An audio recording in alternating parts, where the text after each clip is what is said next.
지금 탄소금식 23일차가 되는데요. 수도꼭지를 꼭 잠그기. 하루 동안 똑똑 떨어지는 그 물만으로도 욕조 하나를 채울 수 있다고 합니다. 그래서 물 부족 국가라고 불리는 나라인데, 우리나라도 사실은 물이 그렇게 넉넉한 나라는 아닌데 아직도 우리가 좀 물을 많이 펑펑 쓰는 경향이 있죠. 그래서 오늘 하루는 물을 좀 아껴 쓰는 한 날이 될 수 있도록 여러분이 한번 절제 운동 해주시면 감사하겠습니다. 누가복음 7장 36절에서 8장 3절까지 있는 말씀 같이 한 목소리로 천천히 읽도록 하겠습니다.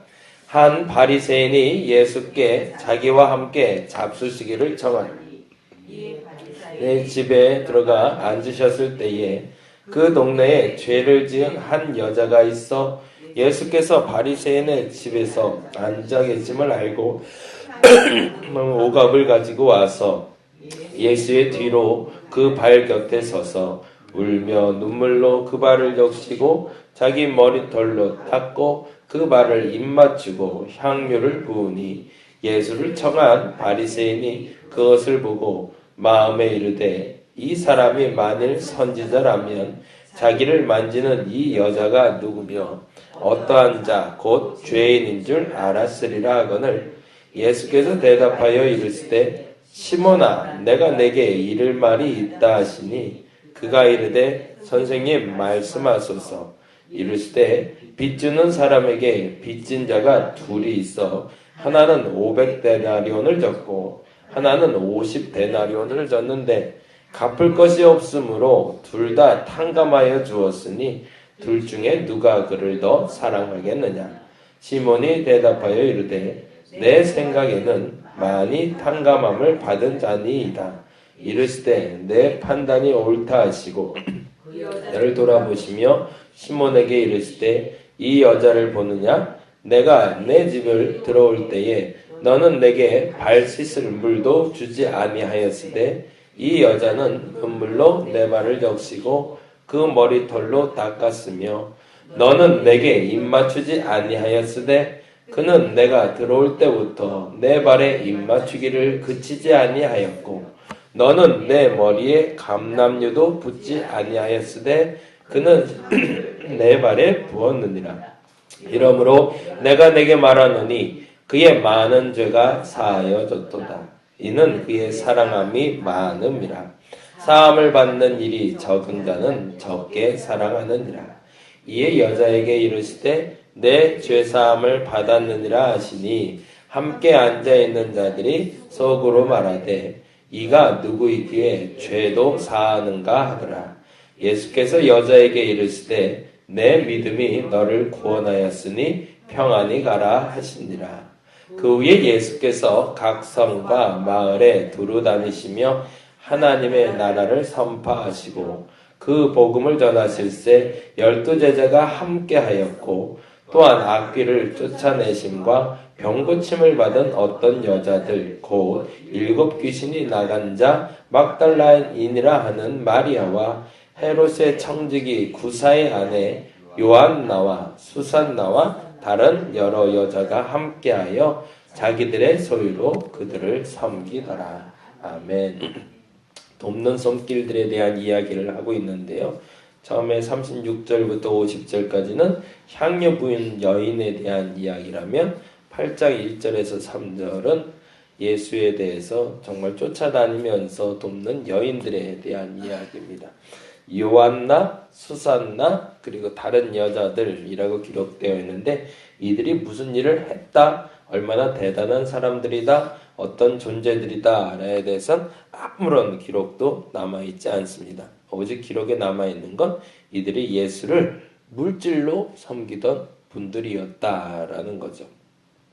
어떤 일을 할 때마다 이렇게 뭐라겠습니다. 이분들이 어떤 대가를 바라고 돕지는 않았을 것 같아요.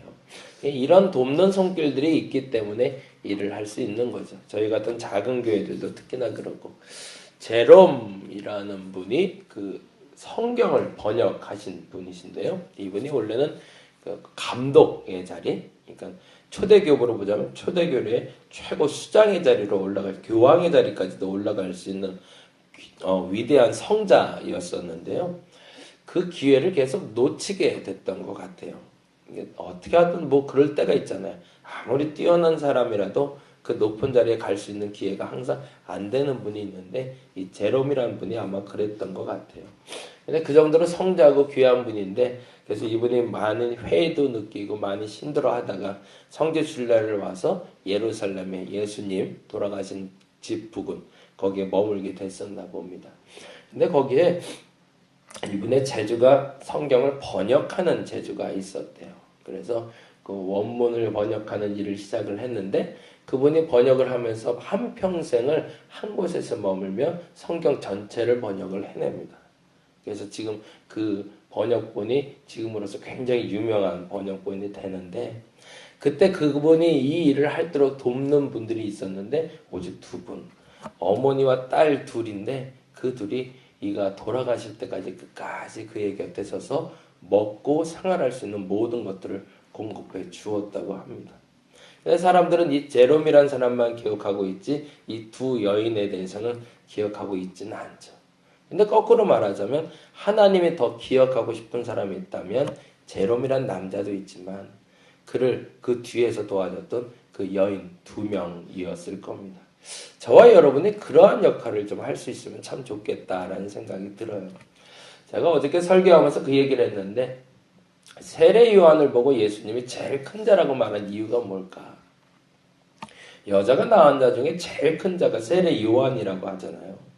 왜 도대체 세례 요한의 어떤 모습 때문에 예수님을 그토록 칭찬을 하셨을까? 여러분도 그러고 싶지 않으신가요? 여러분의 배 아파 난 그 사람이, 그 아이가 예수님께 얘기 듣기를 세상에서 제일 큰 아이다, 저 아이가 최고다 라고 말을 듣는다면 그거보다 더 좋은 일은 없을 겁니다. 근데 어떻게 하면 그렇게 될까? 근데 거기에 해답이, 힌트가 하나 달려있는 게 뭐냐면, 세례 요한은 앞선 자가 아니었다는 겁니다. 우리가 말하는 1등은 아니었다는 거예요. 돕는 자였다는 겁니다. 보다 정확한 성경의 표현으로 말하면 그는 앞선 자가 아니라 앞에 가면서 준비하는 사람이었다는 겁니다. 예수님이 세례 요한을 칭찬했던 이유는 거기에 있습니다. 뛰어난 능력을 갖고 있는데, 소위 말해서 본인이 그리스도라 칭함을 받을 만큼 위대한 가치와 능력을 가진 사람이었는데, 본인이 스스로를 말하기를 나는 준비하는 자라고 말할 수 있었던 사람. 예수님은 그 사람을 가장 세상에서 큰 자라고 말했다는 겁니다. 물론 보다 정확히 말하자면 예수의 그 다음을 준비할 수 있는 사람이기 때문에 그러했겠죠. 오늘 이 시간에 저와 여러분의 목적이 거기에 있으면 좋겠어요.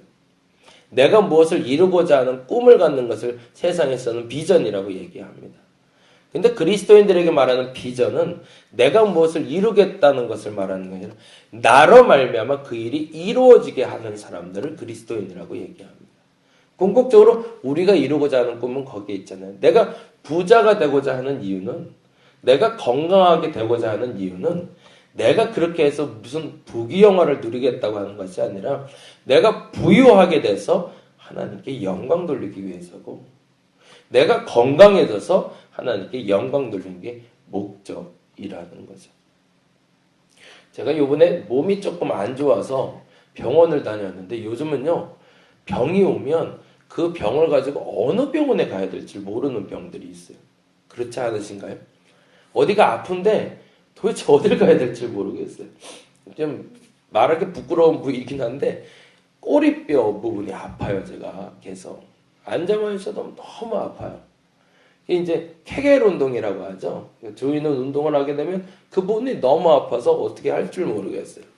그래서 고민을 하다가 가니까 약수 이제 뼈 부분이니까, 그래서 이제 뼈와 관련된 병원으로 갔는데요. 엑스레이를 찍어보니까 아무 이상이 없대요. 근데 한 가지 조금 생긴 게 사람들하고 좀 다르대요. 그래서 이게 앉아있는 자세랑은 좀 영향은 받겠습니다. 추측이죠. 원인은 아닙니다. 거기선 답이 안 나왔어요. 근데 우연찮게 어저께 또 다른 병원을 갔는데, 그 병원에 갔더니 거기서 그렇게 진단을 해주시더라고요. 증상을 보아니 이 병인 것 같아요. 그 병의 이름이 제가 여기 적어놨는데 이름도 처음 들었어요. 항문거근 증후군 들어보셨나요? 전 처음 들었어요.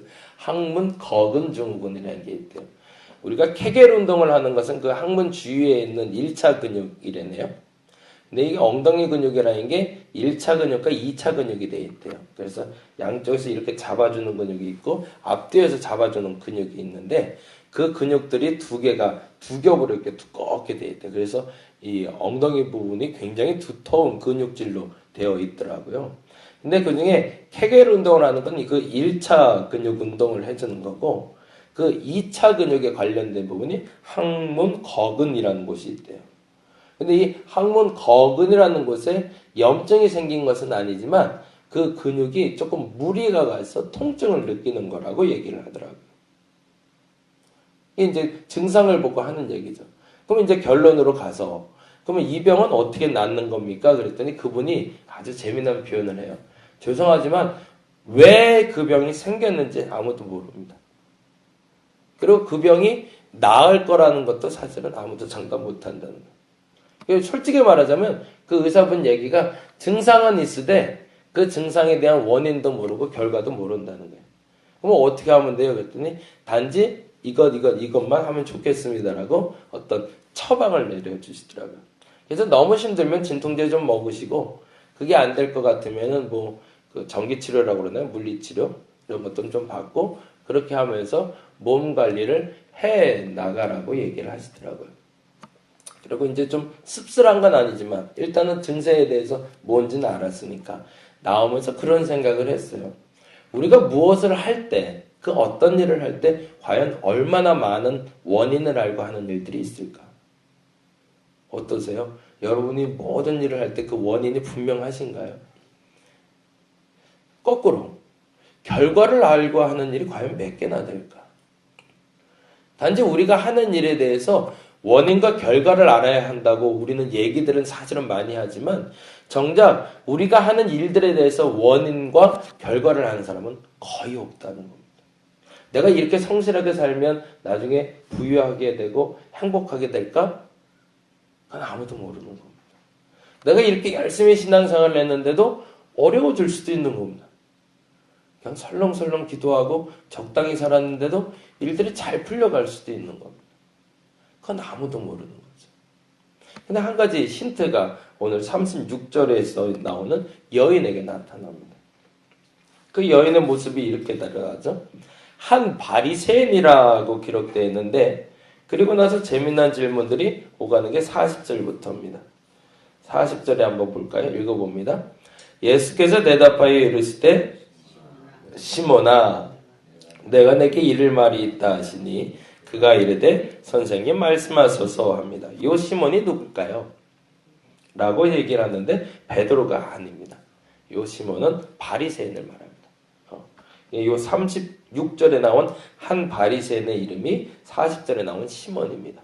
그것을 유추해서 볼 수 있는 내용은 어떻게 되는 거냐면 한 바리새인의 집에 가서 밥을 먹고 있는데 근데 40절에 보니 예수께서 시몬에게 질문을 하십니다. 그리고 쭉 쫓아와 보세요. 41절 42절에 예를 드십니다. 빚 주는 사람이 있는데 빚을 둘에게 줬어. 근데 하나는 500, 하나는 50을 줬는데 42절에 보니 둘 다 갚을 수가 없네. 그래서 둘 다 탕감해줬다는 겁니다. 그랬더니 둘 중에 누가 더 사랑하겠냐? 라고 얘기했더니 대답을 누가 하고 있죠? 시몬이 대답합니다.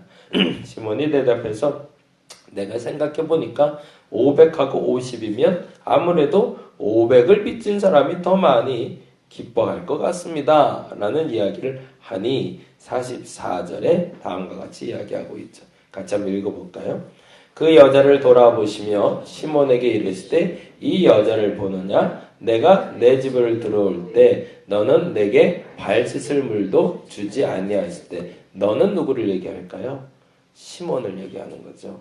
너는 어떻게 너의 집에 들어왔는데 내 집에 시몬의 집 바리새인의 집에 들어왔는데 너 시몬은 나에게 발 씻을 물도 주지 아니하였으되 이 여자는 눈물로 내 발을 적시고 내 머리털로 닦았다라고 되어 있습니다. 그러니까 요 시몬이 요 바리새인을 말하는 게 맞죠. 그래서 이 집주인에게 겨냥해서 비아냥거리시는 건 아니지만 질책을 하시는 겁니다. 너 이거 잘못했어 라고. 그럼 이 사람도 사실은 본인이 생각했던 예수를 초청한 목적과 결과가 전혀 다른 결과가 갖고 오는 거죠. 근데 거꾸로 이 여인은 왜 발에 향유를 부었냐는 겁니다. 우리가 알고 있는 결론이 아니었다는 거예요. 그 결론이 바로 48절부터 이렇게 나옵니다. 48절부터 50절 볼까요? 읽어봅니다. 이에 여자에게 이르실 때 내 죄사함을 받았느니라가 목적이었다는 거죠. 이 여인이 찾아온 목적은 뭔가요? 본인이 향유까지 들고 사실은 이 미천한 여인이 시몬 바리새인의 집에 와서 남의 집에 들어와서 그것도 멀쩡한 여자가 멀쩡한 젊은 총각 앞에서 엎드려서 눈물을 펑펑 흘리면서 그 머리털로 예수의 발을 끊임없이 닦았던 이유가 뭘까? 그 여인은 죄 사함 받고 싶었던 겁니다. 다른 이유가 없었습니다. 나는 그냥 죄 사함을 받고 싶었던 겁니다. 어제 김재동 씨가 하는 톡투유라는 거를 저녁에 하길래 잠깐 봤는데 거기서 막 웃었다가 울었다 막 그래요. 근데 거기에 직장인 그 비정규직이라고 부르는 사람들. 근데 비정규직이라고 그래서 뭐 노동자들만 말하는 게 아니라 뭐 교사들이 많이 나왔더라고요. 어제는 유치원 교사, 뭐 학교 선생인데 학교 선생님 중에 수영 강사가 있는데 그 사람이 펑펑 울면서 그런 얘기를 해요. 무슨 얘기를 하냐면 자기는 아이들을 방과 후 수업으로 수영을 가르치는 사람이래요. 근데 어느 날 아이들하고 공부하러 가자라고 이제 나가려고 그러는데 교무실에서 부르더라는 거예요. 그래서 오전 내에 못 나가고 오후에 나갔대요. 그러면서 눈물이 펑 터졌어요. 왜 터졌냐고 그러면서 한참 기다렸다 물어봤더니 잡초를 뽑으라고 그랬대요. 선생님 보고. 그래서 비정규직 선생님들만 모아서 그 오전 시간에 선생님들 수업하는 동안 잡초를 뽑고 그 잡초를 다 뽑고 오후에 수업 나갈 수 있도록. 그래서 펑펑 울더라고요. 근데 어떤 한 분이 얘기하기를 그런 얘기를 해요. 저는 그거 잘 몰랐는데 비정규직도 12개월이 지나면 정규직으로 채용이 된다며요. 그리고 2년 후에는 퇴직금 지급도 가능하고 그래서 계약하기를 11개월을 계약을 한다네요. 퇴직금은 안 주고 비정규직으로 해서 정규직으로 안 넘기려고 회사가 그렇게 채용을 한다네요. 근데 그 얘기는 너무너무 화가 나더라고요. 야, 어떻게 사람들이 그럴 수가 있지? 근데 거기서 나온 단어가 제 마음을 좀 이렇게 울컥하게 만들더라고요. 그 여자, 갓 20대 초중반 정도 돼 보여요. 막 울면서 그 얘기해요. 여기 말고는 이런 얘기를 할 데가 없어요. 그러더라고요. 여기 말고는 내가 이런 얘기를 할 데가 없어요. 근데 그 말이 이렇게 마음에 확 와닿더라고요. 이 여인의 마음이 그랬을 것 같아요. 남들 보기에는 창피한 일이죠. 정말 멀쩡한 여자가 긴 머리 풀어헤쳐서 막 이러고 있으니 얼마나 창피해요. 근데 아마 이 여인도 그 얘기를 했을 것 같아요. 내가 여기 말고는 이렇게 울 데가 없어요. 근데 그 행동에 대해서 예수께서 얘기하시기를 내 죄사함 받았다. 너 구원받아서 걱정 마. 편안히 돌아가라. 라고 이야기하고 계십니다. 그리고 우리는 성경 전체를 통해서 알고 있는 사건은 이 향유 부은 여인을 통해서 예수의 죽음을 준비했다고 우리는 알고 있습니다. 여인이 찾아온 원인은 본인의 죄 때문에 온 거지만 결국에 그 결과는 예수의 죽음을 예비하는 결과를 가지고 왔다라는 겁니다. 원인 사실은 알 수 없습니다. 결과도 사실은 알 수 없습니다. 너무 원인에 대해서 내가 왜 이렇게 어려워졌지? 왜 이렇게 잘 되는 거지? 이 원인이 뭘까? 너무 거기에 매이지 않기를 바랍니다. 내가 이렇게 열심히 살았는데 왜 이런 결과가 나오는 거지? 내가 이렇게 최선을 다했는데 왜 이런 결과가 나오지? 거기에도 너무 연연하지 않으시길 바랍니다. 제가 안고 있는 이 질병도 나을지 안 나을지는 모르겠습니다. 근데 한 가지 중요한 것은 있습니다. 완화시킬 수는 있다고 그러더라고요. 여러분이 가지고 있는 모든 일들도 완화시킬 수 있습니다. 근데 보다 정확히 말하면 그 일이 오히려 더 전화위복이 돼서 더 위대한 일도 이룰 수 있다라는 겁니다. 어떻게 할 때? 오늘 이 순간을 감사하고 기뻐할 수 있을 때. 그냥 순수한 마음에서 향유를 부었을 때, 그냥 순수한 마음에서 예수를 도왔을 때, 그때 비로소 하나님이 움직여 주시더라는 겁니다. 원인, 결과에 집착하지 마시고 거기에 왜를 자꾸 달지 마시고 오늘 감사할 수 있는 일에 오늘 감사할 수 있기를 간절히 바랍니다. 그리고 오늘 기뻐할 수 있는 그 일에, 그리고 지금 이 시간에 여러분이 집중할 수 있기를 바랍니다. 그러면 여러분의 죄도 사해지고 그 일로 말미암아 예수의 내일도 준비할 수 있는 저와 여러분이 될 겁니다. 기도하겠습니다. 원인을 알아야 고칠 수 있다고 얘기합니다. 결과가 분명해야 할 수 있다고 말합니다. 근데 사실 원인을 알 수 있는 게 도대체 몇 개나 될까요? 그 결과를 예측할 수 있는 게 도대체 몇 개나 될까요? 잘하려고 했는데 안 되는 일이 너무 많습니다. 그렇게 안 하려고 했는데 그렇게 되는 일도 너무나 많습니다. 도대체 뭐가 문제인지도 알 수 없게 살아갈 때도 있습니다. 그때 이 향유 부인 여인의 모습으로 살아가게 하여 주옵소서. 입맞추기를 멈추지 않고 감남료 붓기를 멈추지 않았던 그 여인의 행동처럼 그냥 있는 그대로의 그 마음을 솔직하게 오늘 이 시간에 최선을 다해 살아가는 우리가 되게 하여 주옵소서. 사실은 그것으로 족합니다. 그러면 그 일에 대한 원인은 나중에 알아도 족하고 이후에 어떻게 되는지도 하나님께 의탁할 수 있기 때문에 그렇습니다. 내게 그 마음을 허락하여 주옵소서.